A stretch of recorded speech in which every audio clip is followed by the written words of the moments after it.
గట్టిగా కేఎంసీ రోడ్లు మా హక్కు, జై జూడా, జై జూడా, జై జూడా, జై జూడా, आवाज दो, आवाज दो, जय जूड़ा, जय जूड़ा। Doctor Srinath, junior doctors Telangana junior doctors association chairperson.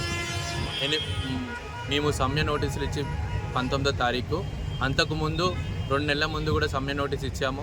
Health minister హామీ మేరకు మేము సమ్మె విరమించుకున్నాము 2 నెలల ముందు.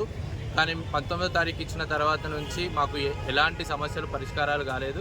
ఇవాళ మార్నింగ్ ఒక ఫైనాన్స్ డిపార్ట్మెంట్ నుంచి ఒక నోటీస్ వచ్చింది, 400 కోట్ల బడ్జెట్ రిలీజ్ అయిందని. కానీ అది మాకు తెలిసి మాత్రం అది బట్టి జిమ్మిక్కే. మాకు కావాల్సింది బడ్జెట్ కాదు, సరైన జీవో. ఆ జీవోలో గ్రీన్ ఛానల్ అంటే ప్రతి నెలకు ఒక సాఫ్ట్వేర్ ద్వారా మా హెచ్ఓడి నుంచి అటెండెన్స్ డిఎంఈకి వెళ్ళగానే రావడం. కానీ ఇప్పుడున్న ప్రాసెస్ చాలా పెద్దది. ఫస్ట్ మా హెచ్ఓడి ప్రిన్సిపాల్ కావాల్సి డిఎంఈ నుంచి ఫైనాన్స్ డిపార్ట్మెంట్, పిఓ డిపార్ట్మెంట్ నుంచి అక్కడి నుంచి క్లియర్ కావడానికి మాకు 1 నెల 2 నెలలు పడుతుంది టైం. ఇలా కాకుండా మాకు డైరెక్ట్ గ్రీన్ ఛానల్, ఇంకోటి మా హాస్టల్ ఫెసిలిటీస్ ఆ ముందే చూసుకుంటే అటు మనకు జూనియర్ డాక్టర్స్ పాత భవనం కనిపిస్తుంది, అది శిథిలావస్థకు వచ్చింది.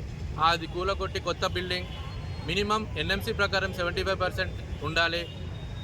పీజీస్కైనా యూజీస్కైనా అది ఇప్పుడు ఓన్లీ 50% ఉంది. సో అది ఇంక్రీజ్ చేయాలి. మనకు ప్లేసెస్ ఉన్నాయి, కన్స్ట్రక్ట్ చేసుకోవచ్చు. ఇవన్నీ మేము చూపెడుతున్నాం.